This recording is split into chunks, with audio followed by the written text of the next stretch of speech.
Hello friends, good morning to all of you. Myself Rohit Kumar Maurya. और मैं जो है इस प्लेटफॉर्म पे आपको जो है पहले की तरह आज भी ऑर्गेनिक केमिस्ट्री पढ़ा रहा हूँ कक्षा 11 और 12 वाले बच्चों के लिए। मैं इस प्लेटफॉर्म पे कक्षा 9 और 10 वाले बच्चों के लिए कंबाइंड वीडियो बना रहा हूँ जो कि बेसिक्स हैं, उनको पढ़ने बहुत ज़रूरी है, कक्षा 9 वाले बच्चों के लिए भी और कक्षा 10 वाले बच्चों के लिए भी। और ये जो वीडियो है ये कक्षा 11 और 12 वाले बच्चों के लिए है। कक्षा 11 के उन बच्चों के लिए है जो अभी कक्षा 11 में एंट्री किए हैं, अगर वो सेकेंड केमिस्ट्री को स्टडी करना चाहते हो। और ये कक्षा 12 के उन बच्चों के लिए है जो कक्षा 12 में एंट्री किए हैं और 12 के सेकेंड पढ़ना चाहते हैं।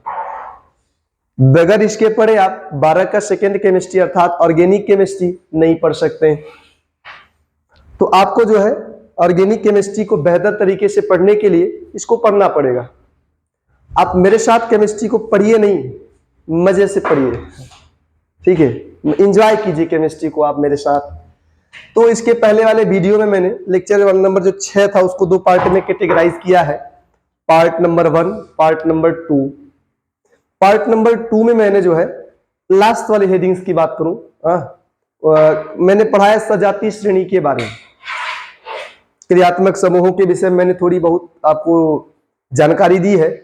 इसके बाद मैंने जो है आपको सजातीय श्रेणी के विषय में बताया है और सजातीय श्रेणी के विषय में आप लिखे हुए हैं, आप उसको पढ़ लीजिए, मैं यहां समझा दे रहा हूं। आप ये समझें कि सजातीय श्रेणी क्या है।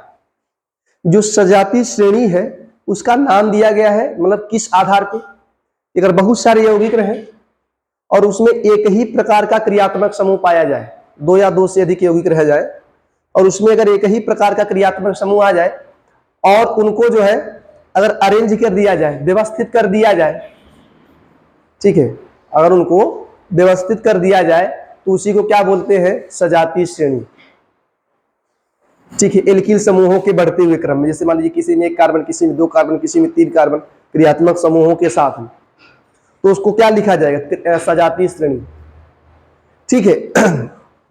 तो सजातीय श्रेणी में मतलब ये समझे क्रियात्मक समूहों के बेस पे ही बनाई गई है।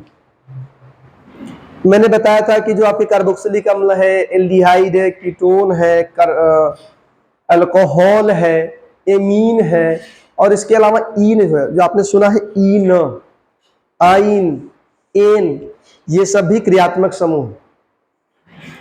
तो अगर मैं एन का बहुत सारा सदस्य ले लूं, एल्केन का बहुत सारा सदस्य मिला लूं, मेथेन, एथेन, प्रोपेन, ब्यूटेन ऐसे मिला लूं तो ये एक सजातीय श्रेणी हो जाएगी।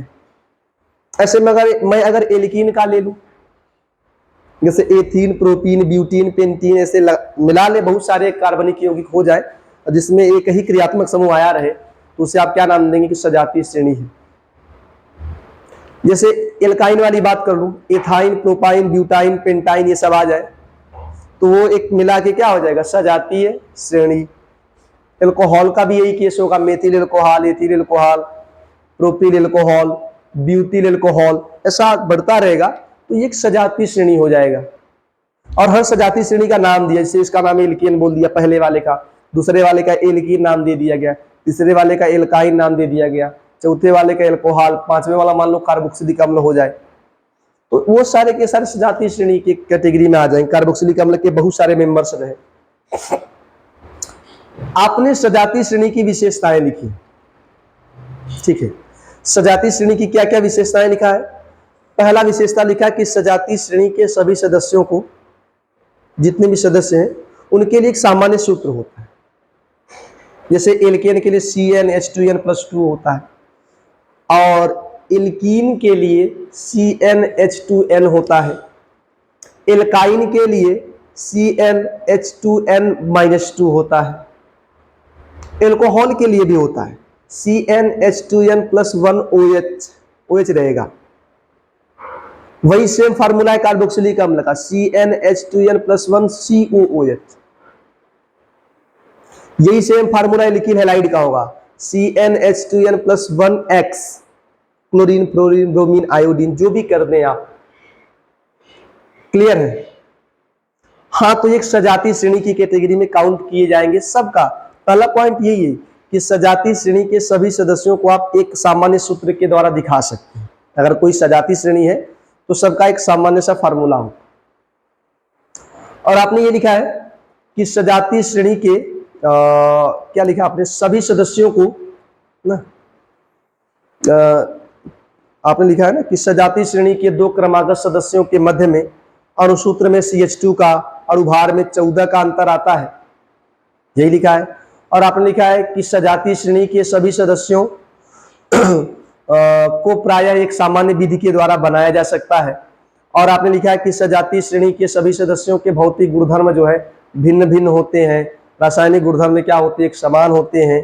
यही सब प्रॉपर्टी आपने पढ़ा है सजातीय श्रेणी के सदस्यों के विषय में, तो मैं समझा रहा हूं, ठीक है। जो पॉइंट्स आपने लिखे वही समझना है। फार्मूला तो समझिए कि सबका एक कॉमन फार्मूला होता है सामान्य केस में। अब देखो, जैसे मान लो मैं एक सजातीय श्रेणी बहुत सारे लूंगा, सजातीय श्रेणियां की बात करूं, बहुत सारे रहेंगे ना, सजातीय श्रेणियां, होमोलॉगस सीरीज, बहुत सारे एग्जाम्पल्स, सजातीय श्रेणियों के उदाहरण बता रहा हूं, उदाहरण।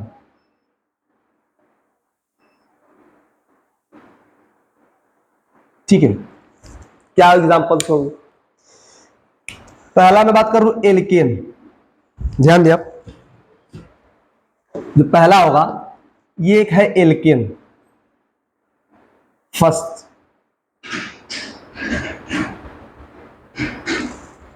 सूत्र क्या होता है एल्केन का? CnH2n+2। इसमें क्या क्या आएगा, देखिए आएगा क्या, CH4, C2H6, C3H8, C4H10, C5H12, ऐसे आते रहेंगे। तो बहुत सारे इस सब को मिला के बोलेंगे एक सजातीय श्रेणी है जिसका नाम है एल्केन। मैं अगर बात कर लूं एल्कीन की, दूसरा एग्जांपल है एल्कीन, अल्कीन, क्या होगा? CnH2n। इसके एग्जांपल्स क्या होंगे? इसके एग्जांपल्स होंगे C2H4, C3H6, C4H8, C5H10। इतना बहुत है, दो चार तो एग्जांपल लेने। और मैं बात कर लूं, और देखिए अच्छा, एक मैं बात कर लूं एल्काइन की, अल्काइन, अल्काइन, इसमें क्या होगा? CnH2n-2। तो क्या होगा इसका? देखिए, एक होता है C2H2, C2H2, C3H4, C4H6, C5H8, ऐसे आता रहेगा। मैं एक एल्कोहल की बात करूं, ऐसे बढ़ते चले जाएंगे। मैं 5 बताऊंगा समझने के लिए आपके, मैं 5 सजातीय श्रेणी बताता हूं, एग्जाम्पल्स 5 देंगे। एक मैं बात करूं एल्कोहल की, चौथा है ना, क्या होगा? देखिए आप, एल्कोहल, इसका फार्मूला होता है CnH2n+1OH, OH रहेगा, CnH2n+1OH। ठीक है, इसमें अगर आप देखें तो क्या होगा? CH3OH, C2H5OH, और क्या होगा? C3H7OH, C4H9OH, C5H11OH। भाई देखिए, दुगुना से एक ज्यादा रहे बस, जो हाइड्रोजन होना चाहिए वो कार्बन के 2 गुने से 1 ज्यादा। और लास्ट में बात कर लूं एल्किल हैलाइड की, अल्काइल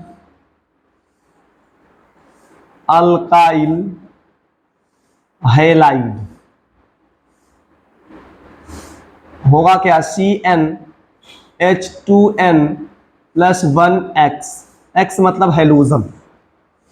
इसके एग्जांपल्स क्या होंगे, CH3x कर दें आप, या यहां Cl ले लो, चलो हमने Cl कर दिया, C2H5Cl, C3H7Cl, या x ही कर दें, चलिए x ही कर दें, x, C4H9x and so on, ऐसा बढ़ता रहेगा। तो सबका एक सामान्य फार्मूला है, क्लियर है। दूसरा ये लिखा आपने कि सजातीय श्रेणी के अगर 2 क्रमागत सदस्य, जैसे ये 2 क्रमागत सदस्य हो, ये दोनों क्रमागत है, क्रम से आने वाले सदस्य होंगे, उनके बीच में अणुसूत्र में CH2 का डिफरेंस होगा और अणुभार में 14 का डिफरेंस होगा। इसको समझने का प्रयास करें आप।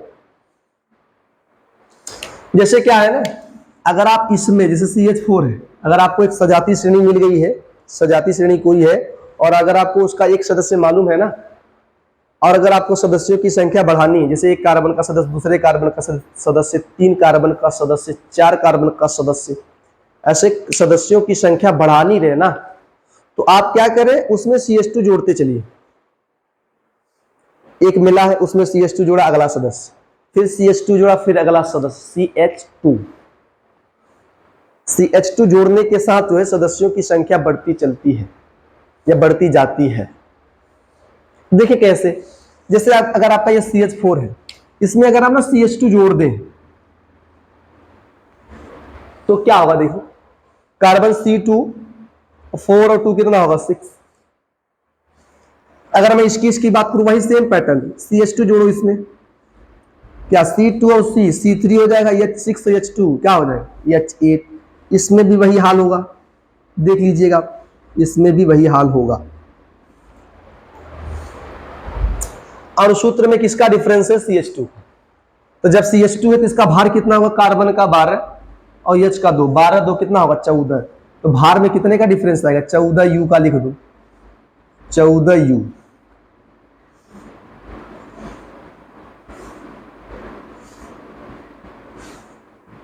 समझ पा रहे हैं। तो अगर रट लेगा, अगर अणुसूत्र में CH2 का डिफरेंस आया तो भार में 14 का आएगा। एक ये तरीका है समझने का। यह एक तरीका है कि आप सबका भार निकाल के चेक करो, इसका भार इसका भार देखो, देखो दोनों में 14 का डिफरेंस है क्या।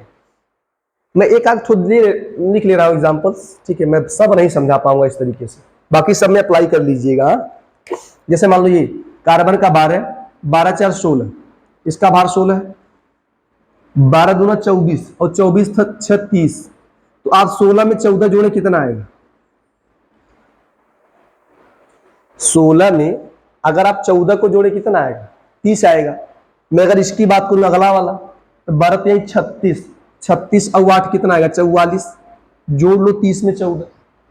तो वही होता है, आप भार निकाल के भी तरीका एक होता है, ऐसे भी चेक कर सकते हैं, समझ सकते हैं आप।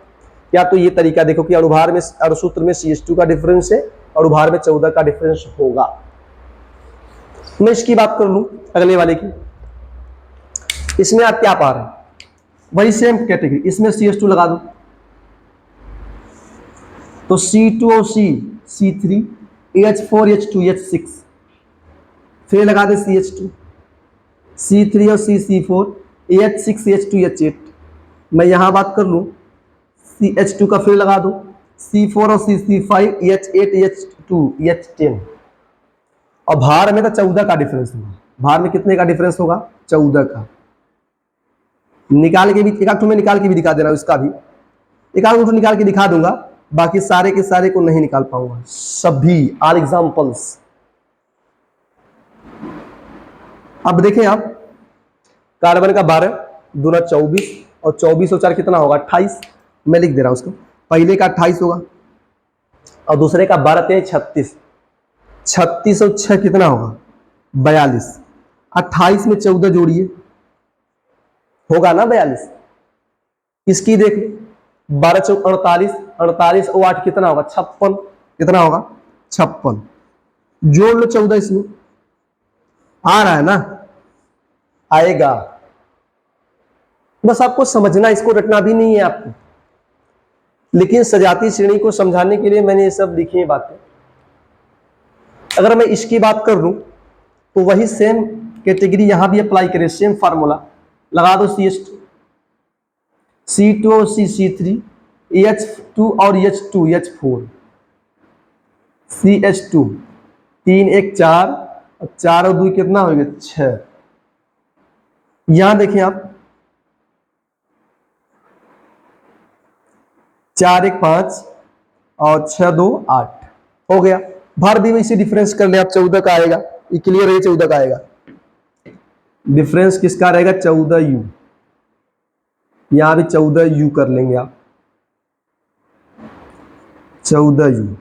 अगर आपको निकाल के वास्तव में चेक ही करना है तो वो भी चेक कर लो, 12 दूना 24, 24 और 2 26, और इसका क्या 12 3 36, 36 और 4 40, अगला का 12 चौक 48, 48 और 6 54 ना, 14 जोड़ो आ जाएगा ना, इसमें 14 जोड़े आ जाएगा बिल्कुल, 26 14 40, 40 14 56, आ रहा है 14 का डिफरेंस। अगले वाले की बात कर लूं मैं अगले वाले की बात कर लेता हूं, वही सेम कैटेगरी। अगर आप CH2 जोड़ो, देखो इसमें एक तरीका होता है अल्कोहल वगैरह को कि इसमें OH को साइड में कर दो। अब भाई यही देखो, एल्किल समूह R ये C यही देखना है, OH के अलावा सबको देखना है। OH को तो हटा दो क्योंकि OH तो सब में है, देखना है कि क्या CH2 का डिफरेंस है कि नहीं, यही देखना है ना। भाई देख लिया कि CH3 में CH2 जोड़ेंगे तो क्या होगा C2 हो जाएगा और H5 हो जाएगा। यहां अगर बात करें आप, इसमें अगर आप CH2 जोड़ते हैं तो क्या घटनाएं होंगी, C2 और C3 हो जाएगा, H5 और H2 H7 हो जाएगा। क्लियर है। यहां बात करें आप CH2 जोड़ लो तो C3 और C4 H7 H2 H9, ऐसे कर लें अपना, इसका भी कर लेंगे ऐसे। अब भार में 14 का डिफरेंस आ रहा है, वो भी काल्कुलेटर निकाल के समझा दे रहे हैं। 14U लिख दीजिए, U लिखिएगा आपने, भार का मात्रक U होता है, परमाणुओं के भार का मात्रक। हम लोग तो अपना भार किलोग्राम में मापते हैं ना भाई, ये 50 किलो 60 किलो जो भी हो अपना। इसका क्या होगा देखिए, मेथिल एल्कोहल का भार, तो कार्बन का 12, 12 और 3 15, 15 और 16 31, और 31 और कितना होगा 32। मैं यहां U लगा देंगे सारे स्थान पे U, भाई भार का मात्रक U लगा ली। मैं तो समझा रहा हूं ना, मेरा दृष्टिकोण अभी समझाने से है। इसका देखें आप, 12 दूना 24, 24 और 5 29, 29 और 1 30, 30 और 16 कितना होगा 46। इसकी बात कर लो, 12 3 36, 36 और 7 43, 1 44, 44 और 16 60, कितना आएगा देखो, 14 जोड़ लो, 32 14 46, 46 14 कितना आ जाएगा 60। क्लियर है। ऐसे उसका भी देख लो आप, अगर आप वही सेम चीजें तो है वहां पे भी यार, उसका आप समझ लेंगे, इतना लिखें।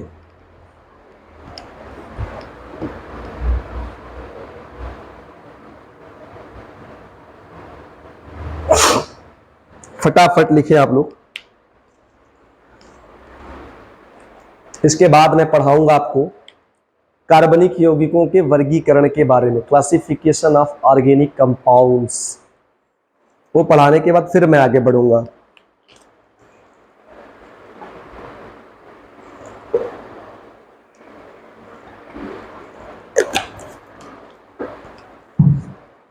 कुछ बच्चों ने कमेंट्स किया है कि भाई 11 का अलग बनाइए, 12 का अलग। तो देखो ये 11-12 वाले दोनों के लिए ही बहुत इंपॉर्टेंट है।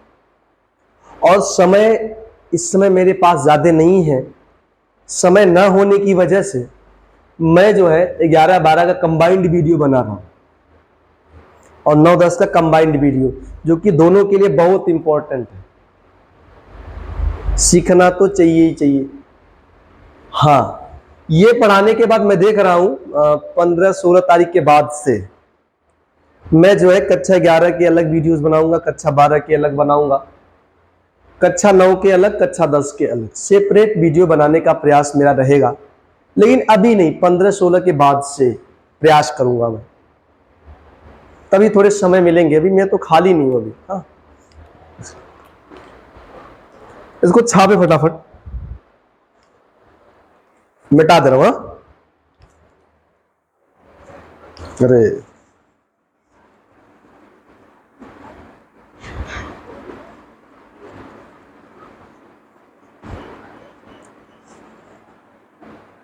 Basic organic chemistry, organic chemistry को आप यहाँ एंजॉय करें, घर पे पढ़ें, यहाँ पढ़ें, एंजॉय करें।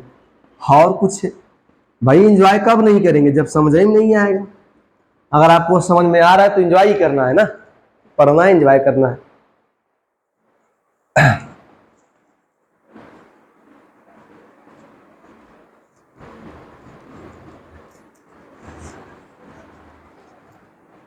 तो केमिस्ट्री पढ़े नहीं, मजे से पढ़ें।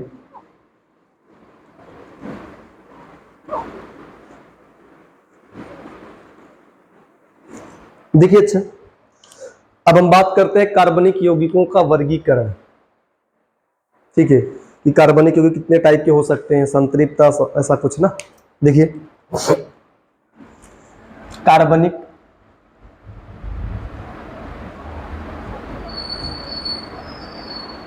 यौगिकों का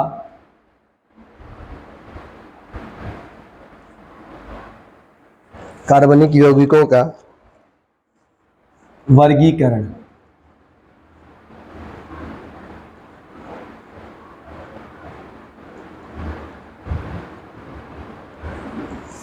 क्या होगा? क्लासिफिकेशन ऑफ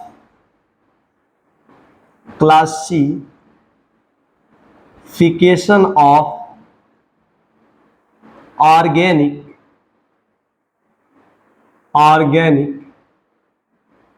कंपाउंड्स, कार्बनिक यौगिकों का वर्गीकरण।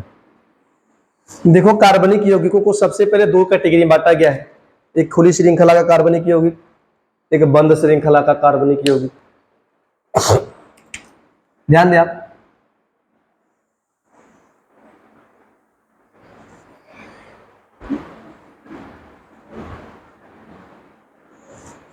कितनी कैटेगरी में बांटा गया है? एक क्या है?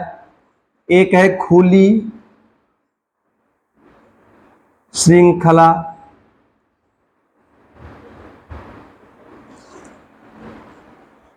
का कार्बनिक यौगिक, ओपन चेन ऑर्गेनिक कंपाउंड्स, खुली श्रृंखला वाला कार्बनिक यौगिक, या एक नाम है इसका एलिफैटिक यौगिक। या इसको देखिए, खुली श्रृंखला को आप जानते हैं क्या बोल सकते हैं? आप बोल सकते हैं विवृत, कि जब रिंग ना रहे, जब रिंग ना रहे, इसको बोलते हैं एसाइक्लिक। एसाइक्लिक जब रिंग ना रहे, कार्बन की श्रृंखला बंद ना रहे, विवृत या खुली श्रृंखला का कार्बनिक यौगिक, या इसको खुली श्रृंखला के कार्बनिक यौगिकों को एलिफैटिक यौगिक कहा जाता है। एलिफैटिक यौगिक।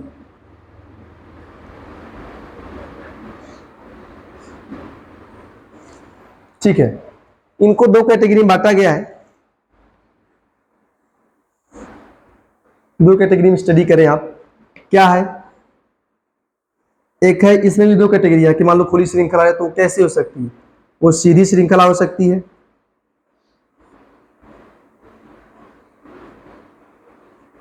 श्रृंखला वाले यौगिक, सीधी श्रृंखला वाले यौगिक कौन यौगिक? कार्बनिक। और ये क्या होता है? शाखित। इसमें भी एल्केन एल्कीन एल्काइन हो सकते हैं, वहां भी एल्केन एल्कीन एल्काइन, सब जानते हैं। डबल बॉन्ड ट्रिपल बॉन्ड आगे आ सकते हैं।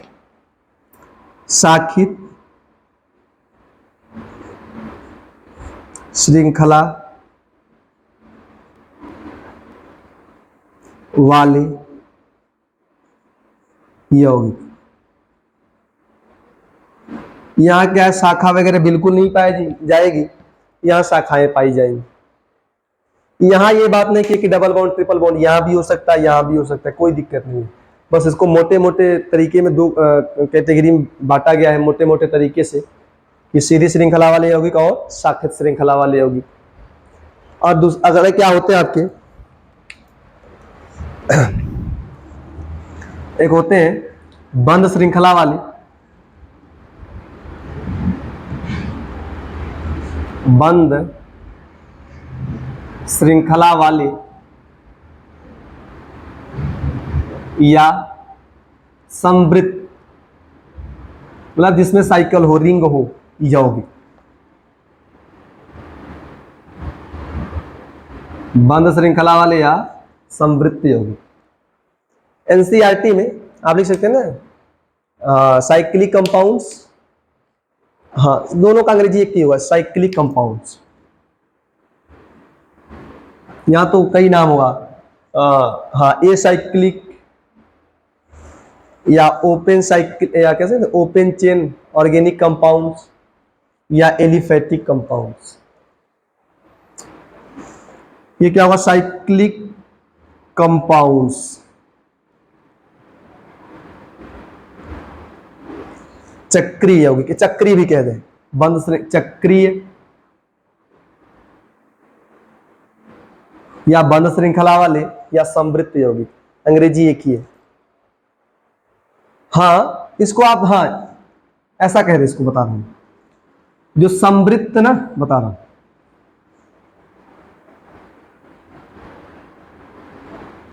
या समवृत्त या चक्रीय कहें, चक्रीय यौगिक। इसको बोलते हैं closed chain, closed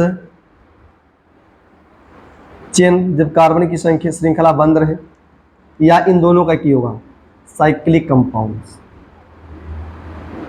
closed chain और साइक्लिक कंपाउंड्स, इनको दो कैटेगरी में बांटा गया है। कौन कौन सी कैटेगरीज है भाई?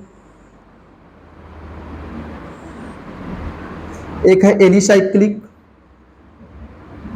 एली तो हिंदी में लिखा हूं, अंग्रेजी में लिखूंगा, एलिसाइक्लिक। और एक है क्या है? एरोमेटिक, एरोमैटिक यौगिक कह दूं, एलिसाइक्लिक यौगिक और एरोमैटिक यौगिक। ये दोनों बंद श्रृंखला रहती है, दोनों में।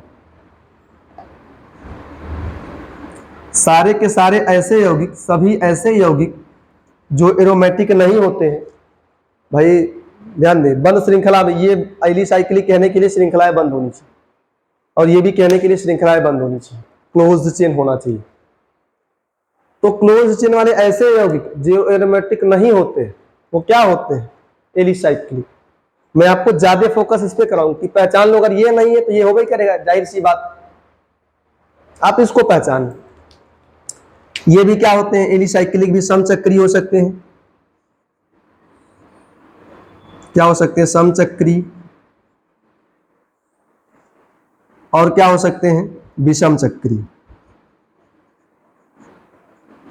विषम चक्रीय यौगिक।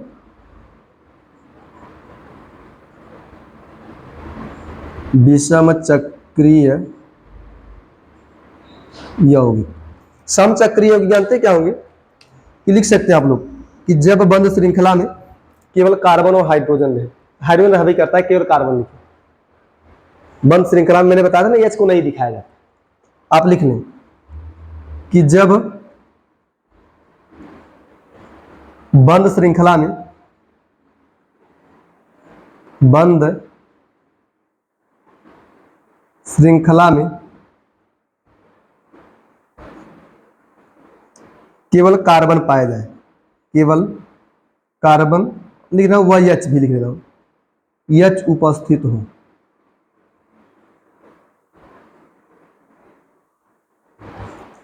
ठीक है, इनको 3 कैटेगरी में बांटा गया है, साइक्लोएल्केन, साइक्लोएल्कीन, साइक्लोएल्काइन। इनका भी कैटेगराइजेशन हुआ है। साइक्लोएल्केन, साइक्लोअल्कीन और साइक्लोअल्काइन। मैं सब समझाऊंगा, बस समझना है। और सबसे इंपॉर्टेंट चीज इसमें बस आप एरोमेटिक जान लीजिए। बस पूरे टॉपिक्स में आप एरोमेटिक को बढ़िया से पढ़ लो, ज्यादा से ज्यादा फोकस करनी है। इसमें क्या है देखें, जब बंद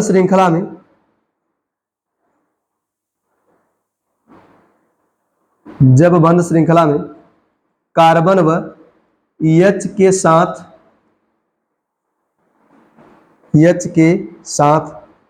विषम परमाणु जैसे ऑक्सीजन, सल्फर, नाइट्रोजन आदि कर दें उपस्थित हो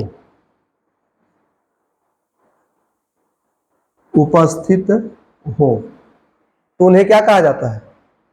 हाँ, जब बंद श्रृंखला में केवल उपस्थित हो तब। समचक्री कब कहना है, विषम चक्री कब कहना है, दोनों जानते हैं। समचक्री का मतलब जब बंद श्रृंखला में बेसिकली कार्बन, समझो कार्बन कार्बन रहे तो समचक्री कह देंगे। विषम चक्री का मतलब जब बंद श्रृंखला में कार्बन के अलावा ओ वगैरह, यस वगैरह आ जाए। जैसे एग्जाम्पल समझे बस। जैसे मान लो इसे ये कार्बन की श्रृंखला बंद है ना, यहाँ के अगर ये देखो, अगर ऐसे आपने बंद कर दिया तो कार्बन रहेगा, ये समचक्री रहे। लेकिन अगर आपने बाई चांस ऐसे करके यहां बीच में ओ लगा दिया, क्या हो जाएगा? विषम चक्री। इसका नाम है टेट्राहाइड्रोफ्यूरेन। आपको ज्यादा ध्यान देने की जरूरत नहीं है। मान लो ऐसा समझो बस कि विषम चक्री का कहना है, बस समझ लो। पहले समचक्री विषम चक्री समझे, फिर मैं एरोमेटिक के लिए साइक्लिंग बता दूंगा। समचक्री विषम चक्री तभी कहना है जब रिंग में कभी भी ये सब आ जाए, इसमें से कुछ भी आ जाए रिंग के अंदर। रिंग के वजह से मान लो इससे कोई कार्बन उसके साथ नियन आया तब नहीं कहेंगे, वो आया हुआ हो तब नहीं कहेंगे। जैसे मान लो कोई बोल दे कि क्या ये विषम चक्री है, इसे ऐसा बना रहे, आपको पता है समचक्री है क्योंकि बंद में केवल कार्बन आया है। अगर बाहर ओ आ जाए, CH3 आ जाए, आपसे पूछे क्या ये विषम चक्री है? नहीं।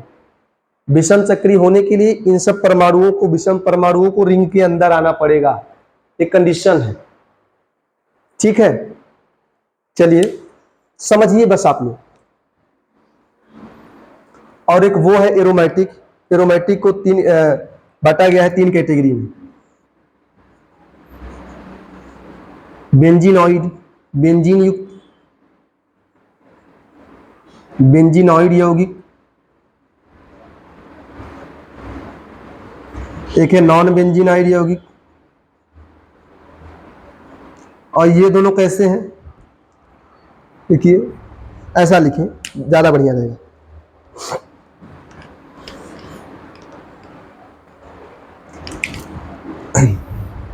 बता रहा हूं कैसे लिखें। इसको भी 2 कैटेगरी में बांटा गया। एक है विषम चक्री। विषम चक्री मतलब समझ लें कि जब बंद श्रृंखला में क्या आ रहा है, हाँ, विषम चक्री यौगिक, एरोमेटिक यौगिक। और एक है समचक्री।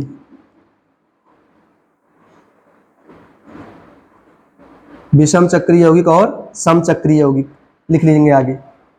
इसमें क्या पढ़ेंगे आप? समचक्री में 2 पढ़ेंगे, एक पढ़ेंगे बेंजीनॉइड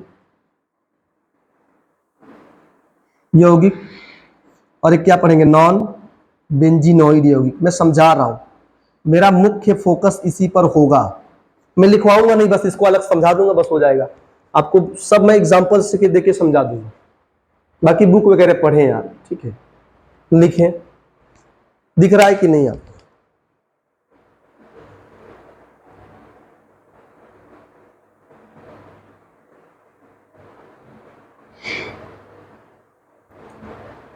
फटाफट लिखिए आप लोग।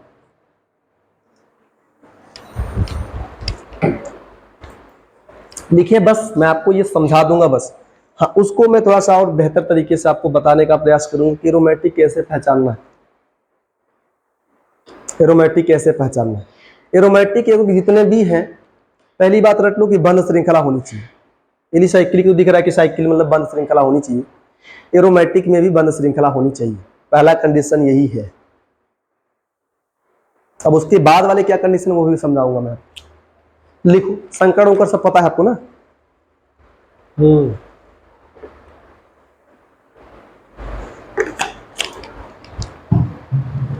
फटाफट लिखे। तो हो गया आपका। देखो कि एरोमेटिक यौगिकों के लिए मैं कुछ विशेष पहचान बता दे रहा हूं। एलिसाइक्लिक के लिए पहचान जानने की जरूरत नहीं है, आपको एरोमेटिक जान लो कि अगर ये एरोमेटिक नहीं है तब एलिसाइक्लिक ही होगा। अब वही पहचानना है, आप एरोमेटिक को ही पहचानिए, आप एलिसाइक्लिक को मत पहचानिए। ठीक है, देखिए। अच्छा, बाकी इसको तो आप समझ पा रहे हैं ना यार, इसमें क्या बताना है बताइए मुझको। कि कार्बनिक यौगिकों को दो कैटेगरी में बांटा गया। खुली श्रृंखला वाले कार्बनिक यौगिक, जब कार्बन कार्बन की श्रृंखला जुड़ी ना रहे आपस में से, मतलब ये तो बंद श्रृंखला हो जाएगी। इससे मान लो ये खुली श्रृंखला है, जुड़ जाए बंद श्रृंखला हो जाएगी। जैसे ये खुली श्रृंखला है, जैसे अभी ये खुली श्रृंखला है, अगर ये जुड़ जाए बंद श्रृंखला तो यहाँ खुली श्रृंखला का पढ़ना है। अब खुली श्रृंखला वाले यौगिक ध्यान दें, खुली श्रृंखला वाले यौगिक या तो सीधा ही हो जाए, श्रृंखला सीधी बनी रहे, कोई ब्रांच ना आए, या तो ब्रांच ब्रांच का उठा जाए, शाखित हो गए, खत्म बात। हाँ, बॉन्ड भी बन सकता है, डबल बॉन्ड ट्रिपल बॉन्ड वगैरह आ जा सकते हैं। अब बची बात किसकी, बंद श्रृंखला वाले यौगिक की। बंद श्रृंखला वाले यौगिक को दो कैटेगरी में बांटा गया है, एलिसाइक्लिक और एरोमेटिक यौगिक। एलिसाइक्लिक को मतलब ये समझे, एलिसाइक्लिक का मतलब ये एरोमेटिक नहीं है, वो एलिसाइक्लिक है। जो एरोमेटिक यौगिक नहीं है वो एलिसाइक्लिक। एलिसाइक्लिक दो टाइप के हो सकते हैं, समचक्री विषमचक्री। एरोमेटिक भी दो टाइप के हो सकते हैं, समचक्री विषमचक्री। समचक्री का शब्द होना चाहिए, समचक्री का मतलब जब बंद श्रृंखला रहे उसमें केवल कार्बन व हाइड्रोजन रहे बस, चाहे उसका चाहे इसका, कोई दिक्कत नहीं। समचक्री का मतलब जब बंद श्रृंखला में केवल कार्बन और हाइड्रोजन वगैरह पाए जाए, हाइड्रोजन वगैरह नहीं, हाइड्रोजन ही पाए जाए। अगर बंद श्रृंखला में कोई और आ जाए, ऑक्सीजन सल्फर नाइट्रोजन ये सब आ जाए तो विषम चक्री हो जाए। ठीक है, इसको मैं मिटा रहा हूं। देखें आप,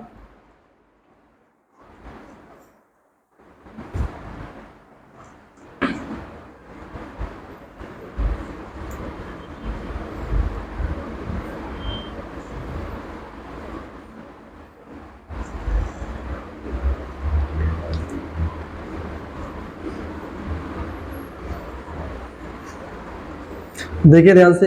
एरोमेटिक यौगिकों की पहचान के लिए सबसे पहला, मतलब ऐसे लिख दे रहा हूं, एरोमेटिक यौगिकों की का निर्धारण बता रहा हूं। मान लीजिए आपको बताना हो कि है कि नहीं है। एरोमेटिक यौगिकों का निर्धारण,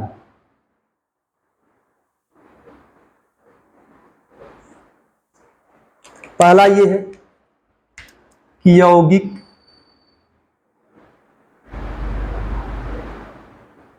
पॉइंट्स बता रहा हूं, यौगिक चक्रीय तथा प्लेनर होता है। प्लेनर मतलब समतली, बस चक्रीय जानते रहिए आप। प्लेनर होना चाहिए, पहला कंडीशन है।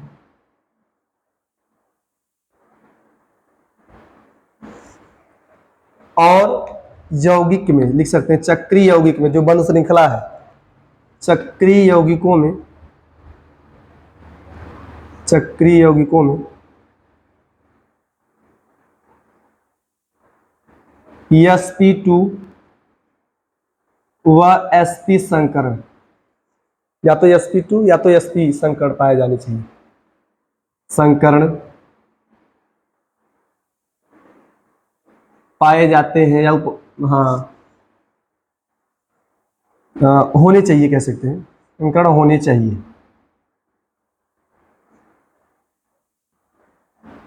अक्सर तो आपको sp2 ही मिलेगा, sp वाली केस जल्दी नहीं मिलती है।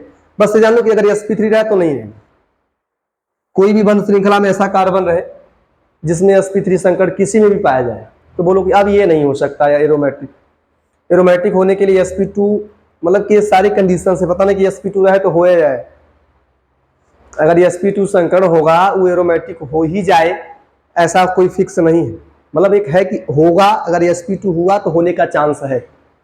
एक रूल से नहीं बता सकते आप, सारी रूल से सारों को फॉलो करना पड़ेगा कि पहले बंद हुआ चलो ठीक है, तो बंद तो एलिसाइक्लिक में भी होते हैं। तो दूसरा केस है कि चलो अच्छा बंद हुआ ठीक है, तब कैसे डिफरेंस करें। अगर sp3 वगैरह आया तो एलिसाइक्लिक मान लो, sp2 वगैरह आया तो एरोमेटिक होने का चांस है। उसके अलावा एक और नियम है, यौगिक हकल HUCKEL,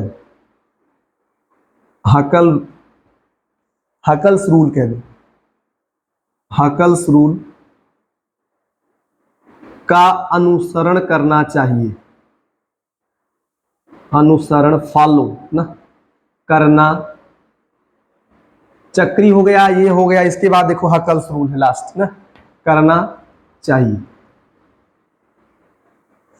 sp2 वगैरह संकर देख लीजिए, उसके बाद ये नियम लगा दीजिए, तीनों फॉलो हो गए, बंद श्रृंखला रही तभी उसके बाद आगे बढ़ेंगे ना। एरोमेटिक वगैरह पहचानने के लिए जब बंद श्रृंखला सबसे पहला कंडीशन है। दूसरा है कि उसमें जो है sp2 संकर होना चाहिए, sp भी होता है कभी कभी, जो बंद श्रृंखला में परमाणु है उसमें, वो चाहे समचक्री हो चाहे विषम चक्री हो। एरोमेटिक का तरीका देखें आप, समचक्री विषम चक्री की बात नहीं कर रहा, वो कह रहा है कि बंद श्रृंखला में जो भी परमाणु पाए जाए उसमें या तो sp2 हो या तो sp संकरण हो, ठीक है। और तीसरा नियम है हकल का नियम फॉलो करना चाहिए। अब देखो हकल का नियम है 4n+2 = pi electron. 4n+2 = pi electron, जहां अगर n का मान आप निकालते हैं 0 1 2 3 आ जाए, 1 2 3 ऐसे डॉट डॉट होने पर फ्रैक्शन में नहीं होना चाहिए, ऐसे नहीं कि 0.5, हाँ ये नहीं होना चाहिए। 0 जैसे आधा ना, 1.5 ना हो, 0.5 ना हो, 2.5 ना हो, संख्या होनी चाहिए, ठीक है। होने पर यौगिक एरोमेटिक होगा, एरोमेटिक होगा। जैसे एग्जांपल, मैं कुछ एग्जांपल दे रहा हूं, जैसे सबसे पहला एग्जांपल मैं बेंजीनाइड, नॉन बेंजीनाइड, अभी उस पर नहीं आऊंगा, अभी मैं समझाऊंगा उसको। पहले मैं आपको एरोमेटिक पहचानना सिखा दूं, उसके बाद थोड़ा सा, उसमें तो 2 मिनट का काम है। जैसे मान लो आपके पास ये आया जी, पूछे कि एरोमेटिक है कि नहीं, तो पहले आप बंद श्रृंखला देख लो, उसके बाद ये नियम लगा दो सीधा, ठीक है। बंद श्रृंखला देख लो, ठीक है, नहीं तो अगला नियम लगाओ फिर कि ये जो कार्बन है, प्रत्येक कार्बन के पास में एक हाइड्रोजन होगा, आप गिन लीजिएगा, हर कार्बन के पास एक हाइड्रोजन। तो देखो 1 सिग्मा, 2 सिग्मा और 1 H का सिग्मा, sp2। ऐसे यहां भी एक, इस कार्बन की बात करो, 1 सिग्मा, 2 सिग्मा, H वाला भी सिग्मा, sp2, सारे कार्बन में sp2 होगा। चलो दूसरा नियम भी फॉलो हो गया। अब मुझे लगाना है तीसरा नियम, 4n+2 = पाई इलेक्ट्रॉन, ठीक है।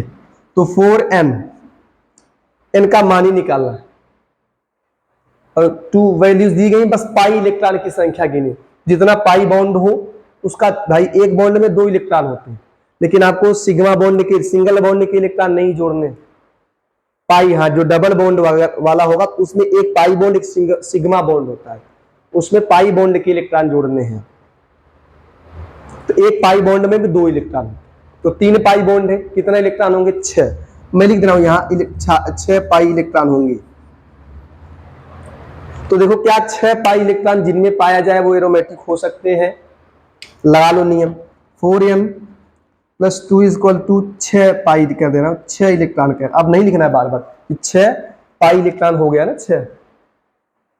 घटाओ उसको 2 को, तो 4n, तो 6 माइनस 2 4 आ जाएगा। n का मान क्या होगा 1, तो क्या बोलेंगे, अतः यौगिक क्या होगा, एरोमेटिक होगा। अतः यौगिक, तो किसी भी में अगर 6 इलेक्ट्रॉन आ जाए, पाई इलेक्ट्रॉन, तो बोल दो एरोमेटिक। कुछ फायदा है आपके लिए, 6 इलेक्ट्रॉन मिल जाए तो समझो ये एरोमेटिक होगा। यौगिक एरोमेटिक होगा, वो भी रिंग के अंदर, रिंग के बाहर हमको मतलब नहीं है। एक और क्वेश्चन देता हूं, मान लीजिए आ जाए आपके सामने,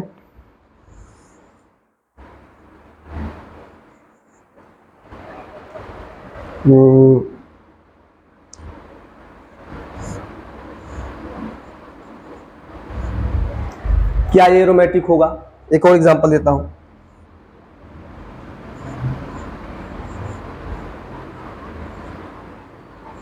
क्या ये एरोमेटिक होगा। तो देख लो, बंद श्रृंखला वगैरह, सीधा जाओ हकल का नियम, ठीक है। तो लगाओ 4n, इलेक्ट्रॉन कितने हैं 2, 2 इलेक्ट्रॉन है ना, 2 पाई इलेक्ट्रॉन, यहां भी 2 इलेक्ट्रॉन, तो जो इसका होगा भाई उसका भी होगा।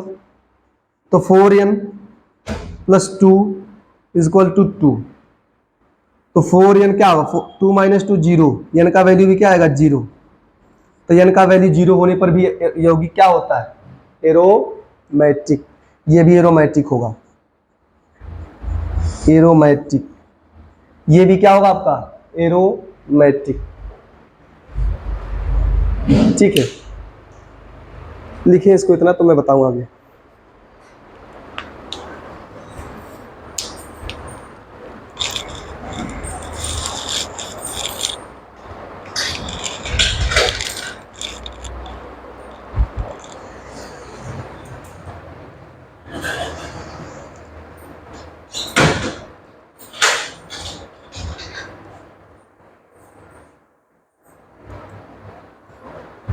हो गया। मैं कुछ प्रश्न आपको दे रहा हूं, आपको बताना है कि यौगिक एरोमेटिक होगा कि नहीं।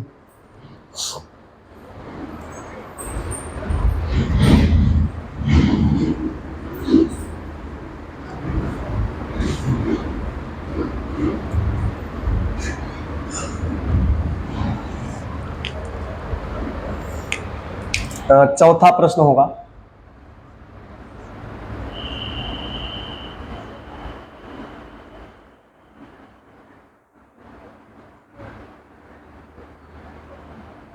थोड़ा बड़ा लिखो ना, ताकि आपको क्लियरली दिखे।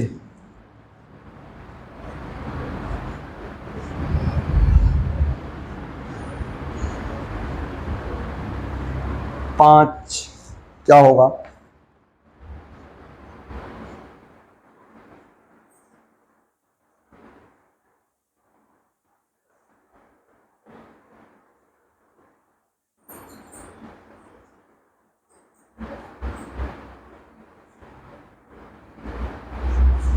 देखते हैं क्या ये एरोमेटिक होगा। कितने कार्बन की रिंग बनी है, 1 2 3 4 5 6 1 7, ठीक है।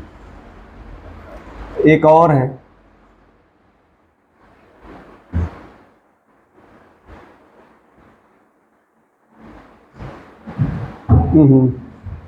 रिंग भाई सही नहीं मिल पा रही यार, ऐसा फिर ऐसा फिर ऐसा, यहाँ 2 प्लस लगा दें आप, इसके बाद ये एकांतर क्रम में डबल बॉन्ड कर दें। और एक और है, बस आप पहचाना सीखिए, अभी आपको नाम वगैरह रखने की जरूरत नहीं है। अभी आप इसको, जो 11 वाले बच्चे हैं इसको आप पढ़ेंगे एरोमेटिक हाइड्रोकार्बन में, और जो 12 वाले बच्चे हैं उनके लिए कोई दिक्कत नहीं है। क्या किया जाए, हाँ भाई। तो आपका इसमें भी कमेंट आ रहा है कि भाई सर आगे बढ़िए आगे बढ़िए, तो इसमें कैसे मैं बढ़ सकता हूँ। वही सेम कंडीशन है, बस यहाँ पे 2 ठो नॉन पेयर है, इसका आप कैलकुलेशन करें।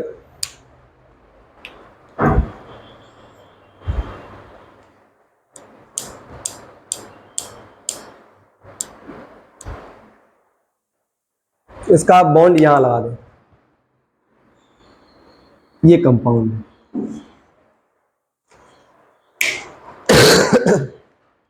अरे कॉमन सेंस देखो यार, इलेक्ट्रॉन की संख्या कितनी है? 2 2 2 4 2 6 6 पाई इलेक्ट्रॉन है, तो होगा ना 6। रट लो इलेक्ट्रॉन में, रट लो कि 6 पाई इलेक्ट्रॉन होगा तो एरोमेटिक होगा। यहाँ भी वही हाल है, 6 पाई इलेक्ट्रॉन है, 6 पाई इलेक्ट्रॉन, ये भी क्या होगा? एरोमेटिक। यहाँ भी कितने इलेक्ट्रॉन है? 6 पाई इलेक्ट्रॉन। लेकिन अगर लोन पेयर्स वगैरह आ जाते हैं ना, और मतलब ये ऐसा लोन पेयर इसको अंदर काउंट नहीं किया जाता है, लेकिन उस लोन पेयर को अंदर काउंट किया जाता है।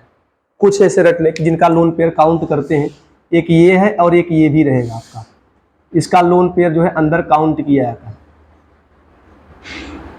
ऐसे करके ये माइनस, तो 2 इलेक्ट्रॉन उसका काउंट करते हैं, और 4 2 6 ना, 2 2 4 4 2 6, यहाँ भी 6 इलेक्ट्रॉन माना जाता है। तो 6 इलेक्ट्रॉन के लिए थोड़ा रख लें उसको यार। 6 इलेक्ट्रॉन के लिए कंडीशन क्या है कि वो एरोमेटिक होगा।